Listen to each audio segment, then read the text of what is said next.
Okay, folks. Well, we got these two old base seals, base gaskets out of those filter heads.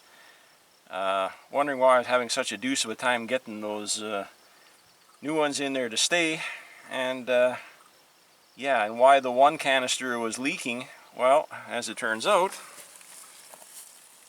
like I had said, somebody had doubled up, and there's still the old o-ring underneath, and they put another one on top. Well, then no wonder it's not going to stay in the groove. So no, make sure you take these get these old o-rings out of there, guys, right to the bottom. Get these buggers cleaned out of here. If you double stack them, you're guaranteed you're going to have leaks, and that's why this thing was leaking. There we go, see? It's all dry and crusty and decrepit, and yeah, well, you get the idea. So anyways, that's why that wasn't going to stay in there. And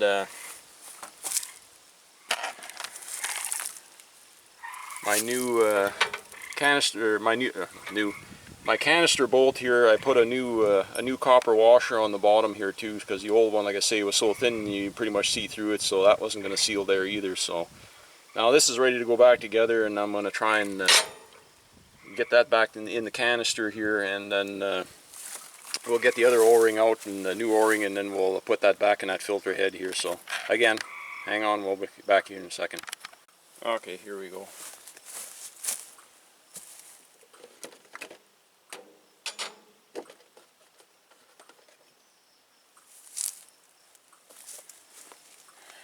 Now let's see if this is going to stay in here. The other one I put in with a little bit of grease. Now I'm actually going to pull that other one back off and double check, because it felt like I was down to bare metal, but I'm going to double check, make sure that, because sometimes those old hard o-rings, they can get so hard they'll feel like metal.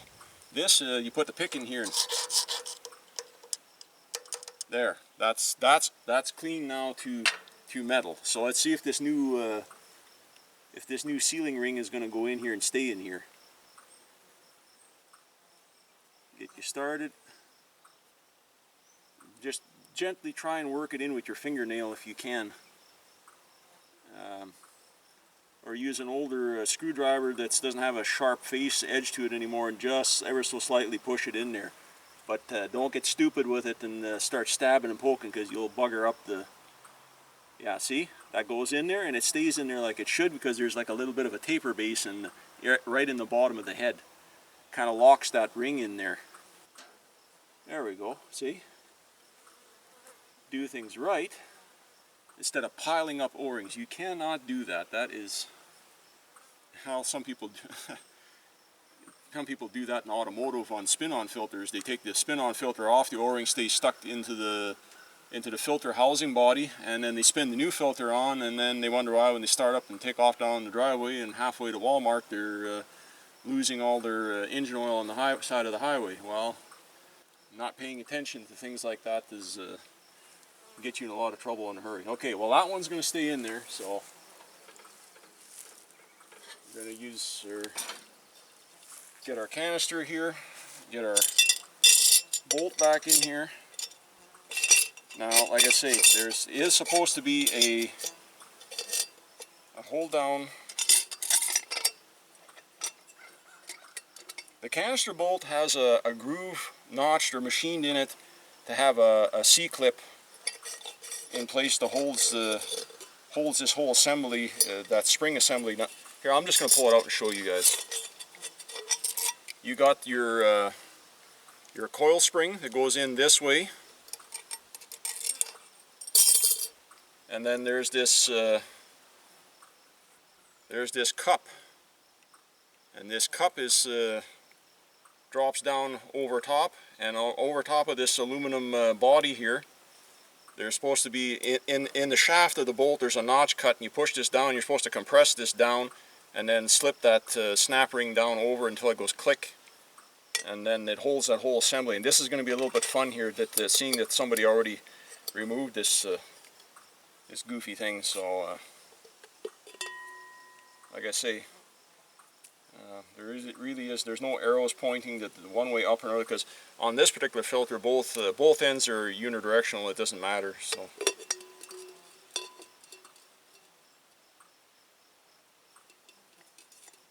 Okay.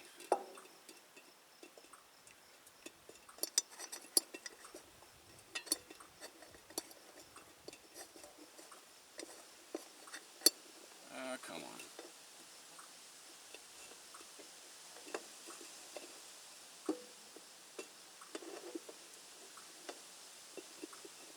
Being that whatchamacallit, now I got to put pressure on it to get it to go. That's oh, there we go. Now there's tension pushing down on the canister because they don't have that.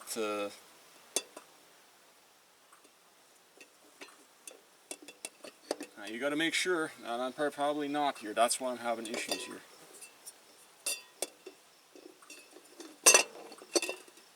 This thing has to be seated, because if this isn't seated right, that's why they have that retainer. No, it's seated.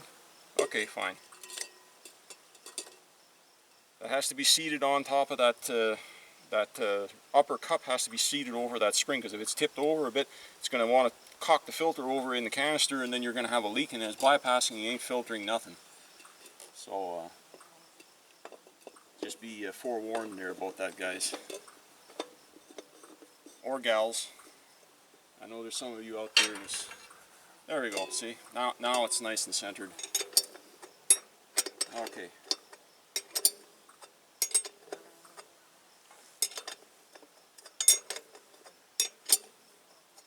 I know there's a few, more than a few ladies out there that do a lot of mechanicking, and my hat's off to you.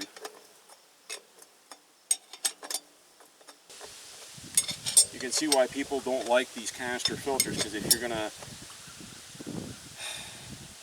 spend attention to detail or the time to do it right, it does take like 3 times. Well, me anyways, it's taken me a lot longer than it would be just to do a basic spin-on, spin-off filter, of course.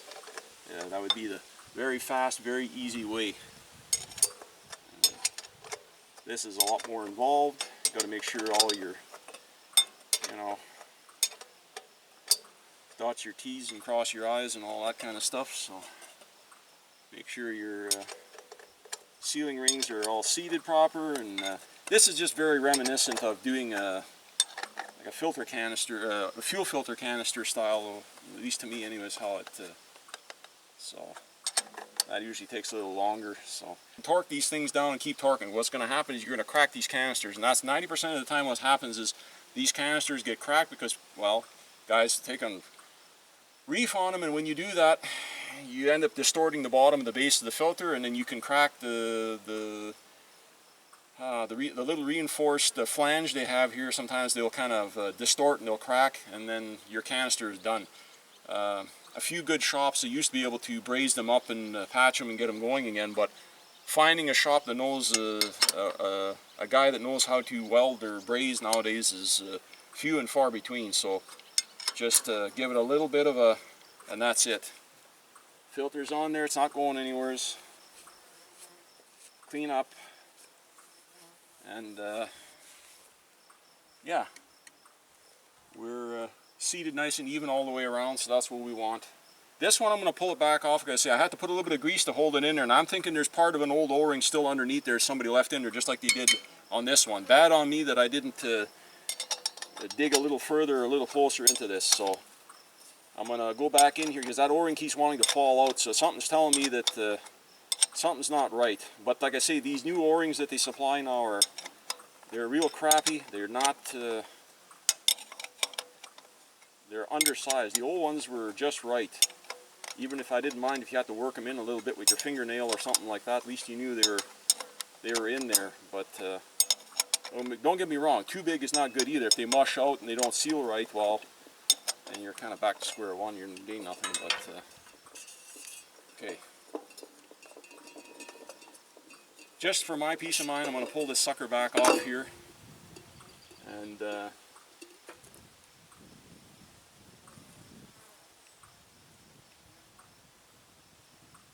going to go in here and dig.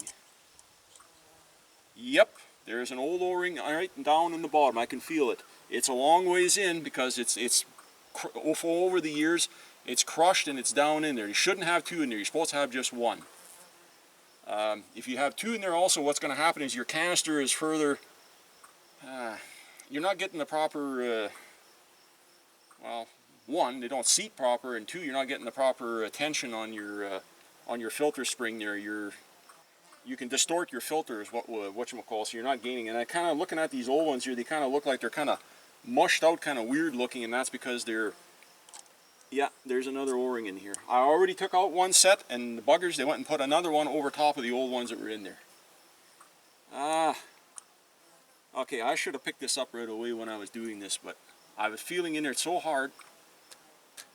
Come on, I'm gonna have to drive this pick in there. Oh man. Now I got grease in there. Fun, fun, fun. Come on, you bugger. And careful you don't break your casting, whatever you're doing. Don't get too carried away with some kind of a big pry pick or something in there and start prying on the... I'm trying to go kind of in line with the O-ring to dig the pick in so that I can kind of pull on it to try and get an edge of it started somewhere here so I can... There we go. Now I got it started. And it's dry, hard like wood.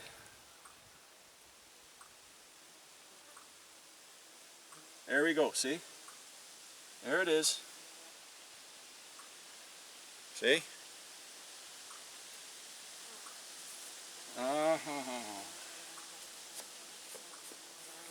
The things people do. Now, let's see if we got another one under there. No? Okay, we're good. Doesn't hurt to run a small little pick tool around the inside grooves or whatever. If there's, like I say, any old dried up rubber in there or crap like that, you want to get that out of there. So, okay.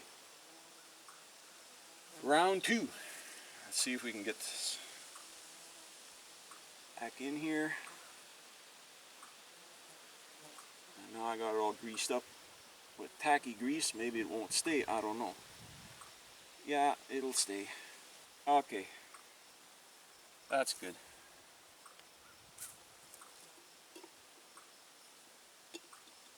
Make sure we're centered here.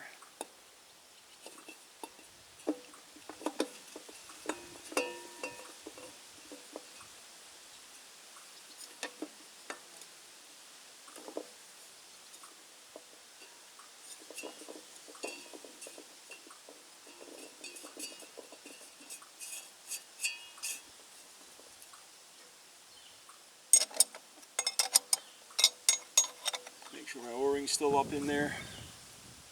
Yeah. Sorry, not O-ring, sealing ring. Okay, very good. There we go.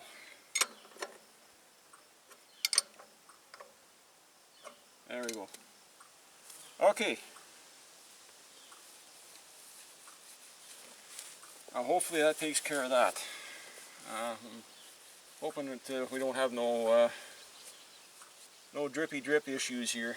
We've got everything taken care of here, so I'm glad I went back in, because I would have been doing like the other side there. So this was, I pressure washed the side of the tractor here the last time I had it out in the yard, because this was dripping, and it wasn't dripping enough to burn the engine up or anything. It means you could run several days or whatever without having to add oil, but it was just a drip once in a while, and then spreads out with the heat, and before you know it, you got a major mess on your hands. So anyways, that's how you're supposed to do them. So okay, now I don't know how much further I can go with this here. This video is getting pretty long already. I might have to break this into a couple of two-part or something like that or whatever, and I think the next video we're gonna get it filled up with oil, and I'm gonna check it over here and check the hydraulic and antifreeze, and then put some fuel and maybe a splash and conditioner, because it's been sitting there for a bit, and get her fired up here and see how she was. I know she ran good the last time she ran, so hopefully everything's okay, and we'll do a few more other little projects on this old girl and get her tuned up, and I need to have a tractor ready to go, and I want this one ready to go. So still a very capable old girl, so still love these old tractors. So anyways, what can I say? Anyways, okay guys, thanks for checking out today's video, and as always, I appreciate the support, and till the next one, we'll see you guys later. Take care. Okay, one other thing I forgot to mention here, when you're doing oil changes on these old 806 International Farmalls, and a whole whack of other all these international motors on these international tractors, when you do your drain, it doesn't matter if you got spin-off filters or canister filters, most of them had these oil cooler feeder tubes that come off your filter, your filter body. Your engine oil system feeds into this tube here, and this tube is filled with engine oil, and they have a secondary tube inside that's with engine coolant. It runs from your water pump up here, runs through, and then back down into the block over here. When you do an oil change, make sure they've got a drain plug on the bottom of this oil cooler right here. You can see on this one. Make sure you take that plug. I already took this one out and I drained it. I can't do, this is a two-handed job. I can't film and do it with can't do it without getting my hand and head in the way and everything else. But anyways, trust me, take this out and drain. There's usually, on these they have a pretty small oil cooler, so there's like maybe half a cup of oil in here, and this for some reason gets pretty sludgy in here, so you do definitely want to get this out of here. Most guys overlook this. I mean, they change the filters, yeah, fine, put fresh oil in, and then they wonder why their oil is black right away as soon as they start the tractor. Well, because you've already got some of this sludge and crusty old oil in your in this oil cooler body. So take the plug, a little drain pan of some sort here, stick it underneath by the frame to catch it, and get it out of the system. And like I say, a lot of the internationals have that, and a lot of people don't know that, and they don't drain them. So get it out of there, because you'll do your engine a world of favor. But anyways, just thought I'd throw that in here at the end. So anyways, thanks again. We'll catch you guys on the next one. Okay folks, I'm just going to jump back in here quick at the end here. The part number for these, the canister, the copper crush washer for the sealing washer for the bottom of these canister bolts on these old internationals on the 806 here. I don't know if you can see, there's a glare off this plastic bag, but the Case IH part number for this is a 59657D, and that's for these little copper sealing washer, like I say, that goes in this canister bolt that goes up to the top here. It's right at the bottom and underneath here. That's your sealing ring. So anyways, just thought I'd throw that in there at the end. Thanks again.